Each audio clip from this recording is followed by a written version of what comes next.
You're listening to Sun High Podcast. I'm recording this podcast early in the morning, guys. It's almost 7:00 a.m.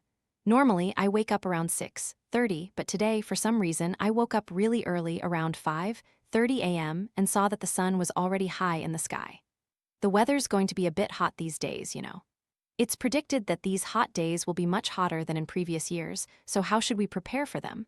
I don't know, but probably by staying calmer.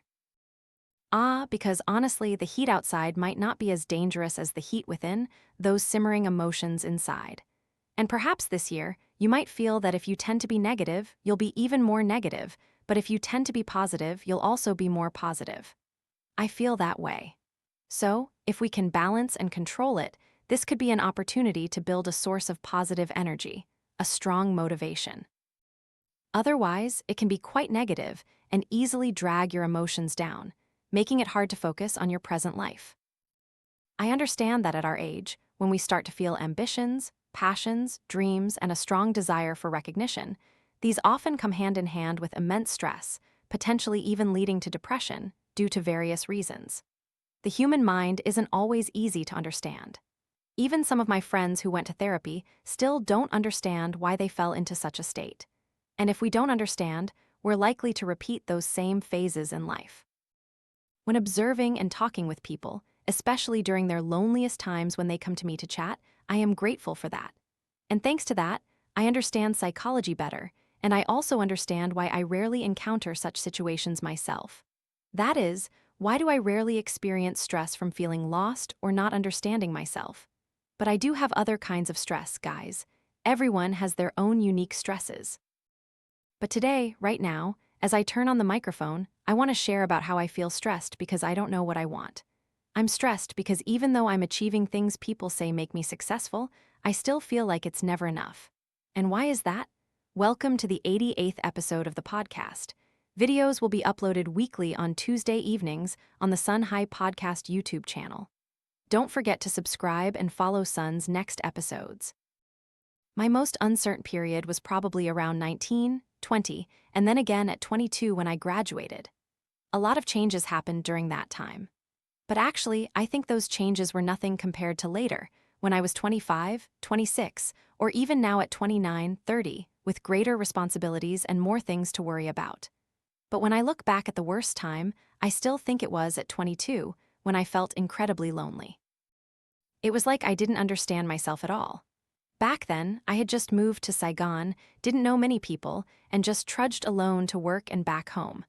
That feeling of not knowing what you want is truly bewildering, isn't it, guys? It's so difficult. At that time, I only knew I needed to work hard. What I could actually achieve, I'd figure out later.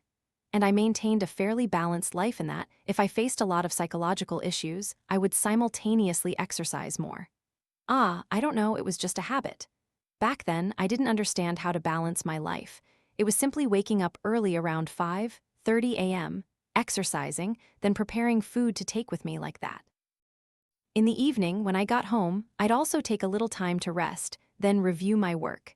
Actually, there were times when I worked so much that I had no time to rest, and I was stressed, cried, and felt sad. Now I have a much better foundation, more stable, and I know myself better. When I look back at that time compared to now, I feel grateful to myself for continuously working hard, developing, and not giving up. And I hope that if you're also in that state, you won't give up either. You can rest a little, but don't give up. Because, do you know why? Because the greater the light, the larger the shadow. The closer you get to the light, the bigger the shadow becomes. If our dreams and ambitions are great, the trade-offs and sacrifices will be much greater. So, the question here is, are we ready for that sacrifice? Many times we think to ourselves, I don't know what I want. But perhaps another question we can ask ourselves is, I know what I want, but I don't know if I dare to make the sacrifice for it. Do you agree with me on that? When I first stepped into Saigon, what kept me calm? Even if I was sad, it was only for a day or two, then the next day, I'd continue to fight. Because I knew I was ready to make sacrifices. Perhaps at that time, I didn't clearly know, I have to become a YouTuber, I have to become someone who controls my own time. Maybe I didn't think that far back then, but I always wanted to build a strong foundation for myself in terms of finances, time, and the ability to turn all the ideas in my head into reality without needing anyone else's approval. And because I knew it wouldn't be easy to achieve that. And when I first entered such a completely new environment, there were so many difficulties. So, was I ready to make the sacrifice? Now, try asking yourselves, at this very moment, is it truly that you don't know what you want, or are you simply not ready to make the sacrifice? These are two different things, you know. Let me tell you a story about a friend of mine. When I was in the UK, we became quite close. I don't know why, but I often meet people who, even without much prior interaction, are ready to open up to me. They want to talk and confide about their lives. And it's good because that way, I can better understand the pain and difficulties people are facing. This friend seemed to have grown up with everything. They had already studied abroad in the US and then moved on to pursue a master's degree in the UK. And their parents also wanted them to build a real estate company there, leveraging the family's already massive real estate group in their home country. Growing up like that, they were tall, handsome, had a gentle, pleasant personality, and were loved and respected by friends. Many times, from the outside, they seemed quite perfect. We often teased each other, simply because our personalities clicked. They had salt and pepper hair, younger than me but with a lot of gray strands. They said it was a family trait from their father, so their hair started turning gray in 7th grade. And I often teased them, "You look so old. Old as an eggplant, old as my father." Then they'd say, "Son, don't talk to me anymore, okay? No more talking." But actually, I only tease people I'm fond of. Ah, no, don't misunderstand. I like their mature, seasoned look and their very warm voice. I felt they were a very solid support because of their determined gaze and a very generous spirit. Of course, they were still very principled and had their own rules and boundaries because they were Muslim. One day, as we were chatting in the library, I learned that they had recently gone through a fairly long period of depression and were even still taking medication and undergoing therapy. I was so surprised. I never thought someone who seemed so cheerful and calm would go through such times. They said that at that time, I didn't know anything. I wasn't even clear about my own emotions. I just felt completely empty. I didn't want to meet anyone. I locked myself in my house. I ate, but I didn't talk to anyone for 8 straight months. 8 months, guys, I just felt aimless and empty. Didn't know what I wanted, didn't know what I would do, didn't know what I needed. At that point, I listened silently more and asked them more about their current feelings. Are you better now? Are you okay? It seemed they were much better, but to say they were 100% clear on what they wanted, perhaps not yet. Perhaps they are still finding themselves. And you see, many people are just like them, like how I was in my youth. But one of the things that leads people to depression, I believe, is that they have no one to share with. They don't feel a connection with others. Actually, it's not that our parents or siblings abandon us. They are still here beside us. But it's truly hard to share intimately and feel like someone truly understands you. Do you agree with me on that? Like sometimes when we share our sadness and worries, others might downplay it. Sometimes they think, "Oh, you've probably been on your phone too much," or "Ah, you must just be a bit tired today, go rest." They don't take your feelings seriously. So many times you hesitate to share. That's also why when people are in a really bad mood or are a bit depressed, I mostly just listen and share with them that this is a very difficult time for them. I know you're having a really tough time, and I know you'll definitely be okay. I know these things aren't easy. Many times in life, we just wish someone would understand us, right? But if we haven't even understood ourselves yet, it's truly hard for others to understand you. Perhaps we should work on ourselves first and be understanding if those around us don't quite get us yet. The things that helped me stabilize again first were my willingness to make sacrifices. Second was being able to share with my loved ones. It wasn't everything, of course, but sometimes when I was truly, truly sad, I would still share a little, hoping that people would listen to me, you know. And I feel very grateful to have family, to have people who love me. It was only later that I could share more. Back when I was 19, 20, or 22, I was hesitant to share because I felt, "Oh, I have to be strong, I have to take care of myself. Who are you, son, to make others worry about you? No, I can't." But gradually, later on, I realized that if I don't share my difficulties, others won't know. If I share my joys, I should also share my sorrows so my loved ones know. When I asked my Muslim friend if they shared with their family, I mean, how could they feel so terrible for so many months but not share it with their family? They didn't say anything. They also said, "I felt it was very difficult to talk to anyone during that time. And usually when I encounter such problems, I rarely bother others. No one knew. My friends, my family, they didn't truly know what was going on in my head. In that moment, I felt so much compassion. I felt for all the people who, like them, are fighting this world alone.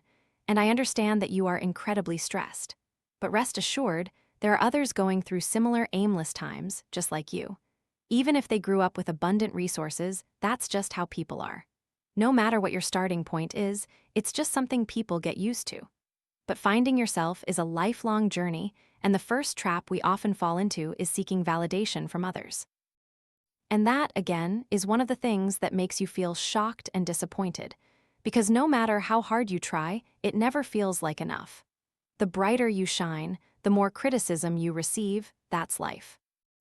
You know what? Sometimes be a little weird, ask yourself what you want to do, what you like. And if you didn't have to prove anything to anyone, what would you like to do? What would you want to say? Many of you might say, I just want to rest, I don't want to do anything. I'm telling you honestly, if you rest for about a week, you'll feel happy. A month, and you might feel a sense of ease. But if you rest for a year, you'll find yourself becoming wild, losing vitality, feeling sluggish, and sometimes losing many of your motor skills, senses, and awareness. So what's most important here? There are two things I always tell myself. First, whatever you do, everything should lead to finding what you truly want to do. And second, learning how to balance life. Regarding the first point, everything you're doing now that you feel you don't like will become the foundation for you to freely do what you love.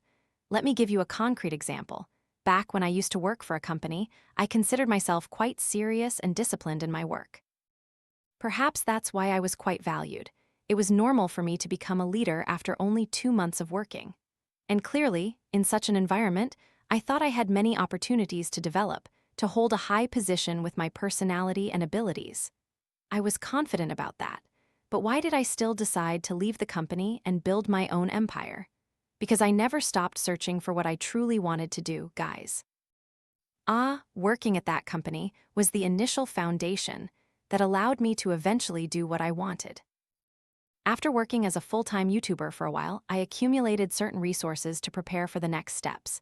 And two major things I invested in myself were, first, opening a company, and second, pursuing a master's degree. All of these things, in fact, served my biggest purpose, to discover what I truly liked. You see, often, things paid for with money are very cheap.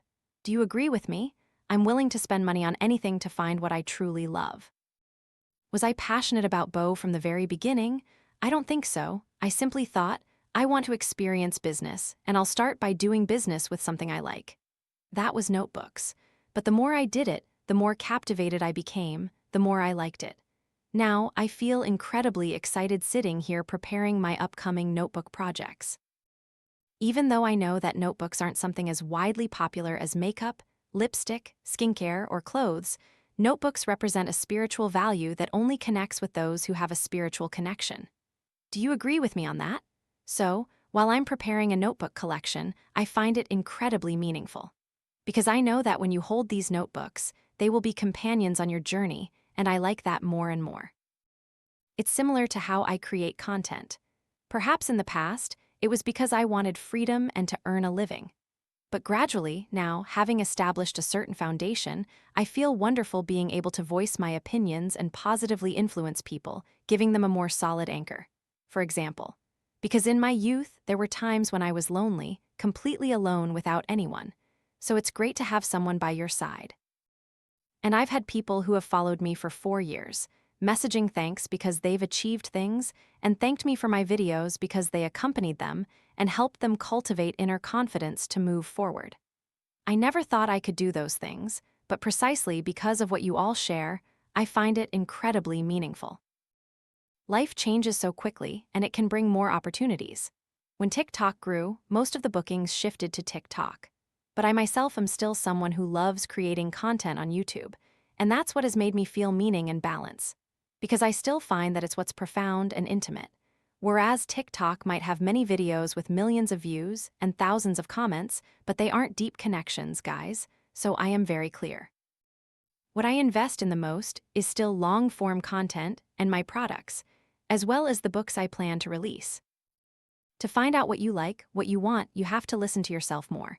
And I always tell myself, Do I like doing this? Do I feel a deep connection with it? Recently I participated in a talk show, and people generally know that I rarely participate in programs. Why did I like participating in this talk show? Because it's a way of exploring myself. I go to be curious about myself. I just want to see what frequency my energy is at. Thankfully, it was quite high. It was just one day of conversation. I like deep conversations. It wasn't a show that many people watched, guys, and I feel that I don't go on shows to promote myself. Currently, the number of followers I have across all platforms is too many for me. For me, I still don't feel worthy of those numbers. I still need to work harder. So, I don't have a need for fame, guys, because I feel I'm not yet good enough for that much fame. I want every connection to be deep. I want my followers to understand the relationship between us. What I'm doing here isn't half-hearted or chasing trends or to make people like me. No, I want you to like yourselves. That's the difference.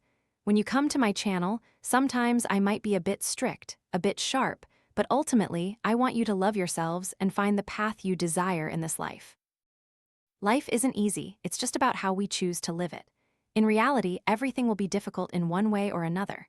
But imagine when we live craving validation from others, compliments like, "Oh, you're so beautiful, I love wearing clothes like yours, you're so famous, I want to be like you."